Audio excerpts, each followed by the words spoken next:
I think one of the big questions this community wants to know, and what we've been talking about for the last 2 days, is why would I want to be in Sheridan, Wyoming? I've actually looked at Sheridan, Wyoming since 2005, since Chief Cart arrived here, and I'm very interested. For the last 4 years, I've been looking for a select police chief opportunity in either near or in a mountain community. I'm looking to, looking for that mostly for a personal lifestyle change. I have always lived in a rural area in northern Colorado, even though I've worked in a large agency. The people in Sheridan are very friendly. There's no traffic here. It's a place that I could come and actually recognize and know people by their name and have a personal connection with them, which is very important to me. It's something that I can't currently do in the organization the size that I come from. So I've been a patrol officer, field training officer. I've worked investigations. I've done major crimes, crimes against children, administrations, hiring, recruitments, internal affairs, all of those types of things. The City of Arvada is also a nationally accredited police department. That's really important to us because it shows the excellence of the police department. And I think it shows the excellence of any police department if they're able to achieve that kind of recognition. Also, well, as I went through my career, I've been a sergeant. I worked as a sergeant in major crimes, in investigations, patrol sergeant. I was a sergeant of administration, did all the hiring and all that kind of stuff for the police department. Was a mid-level manager as a commander, kind of a captain's rank. Did that for many, many years. And I'm currently the deputy police chief for the City of Arvada. Loveland is a lot like Sheridan. Loveland used to be a lot like Sheridan is now. And as I look for a place to come work and be a police chief, there's some common ground between Sheridan and Loveland that I found really interesting. And you know, they say a picture speaks 1,000 words. There was a picture in the paper of the high school wrestling team pushing a police car. It gets to you right here. That brings home the community. When our football team took state, we met them at the interstate, brought them into town with a police escort, and then I heard that you guys did the same thing. So there's some common ground there. That's the place you look for when you want to make a new home.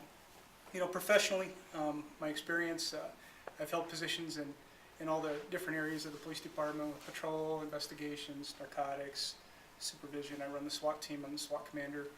I have 16 years of experience as a police chief, you know, with overall supervisory responsibility for just about everything that goes on in a law enforcement agency. Everything from the patrol functions to the budgeting to running the dispatch center. You name it, I've had my hand in it somewhere along the way. And I am in Sheridan because I was thoroughly impressed by things that I was able to glean from internet sources that I looked at. The community advertises excellent recreational opportunities as well as an excellent place to raise a family. And I think those are two things that have a great impact on law enforcement and how difficult our job can be at some times. But when you've got outside interests that influence a community, it makes our job a little bit easier. In October 2008, I got a phone call from a previous chief. He asked me to come with him to New Haven, Connecticut, as his second in command as the chief of operations. New Haven, Connecticut had a scandal rocked the police department, which brought down the administration. It was currently sitting in the police department.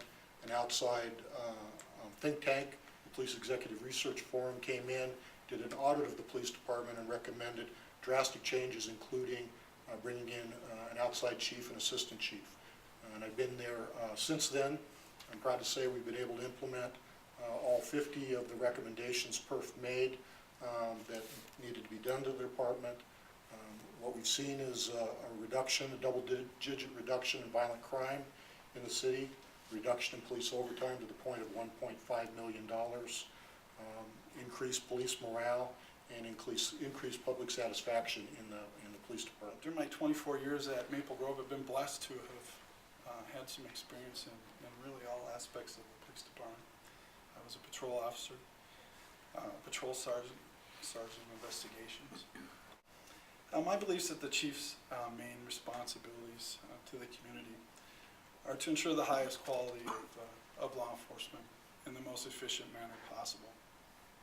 And the best way that I think that you can accomplish that is the chief really needs to communicate the organizational expectations. The chief needs to communicate the mission, and the chief has to make sure that the department's accountable to those things. And I think when those things are taken care of, the community is taken care of. Thank you for this opportunity, not only to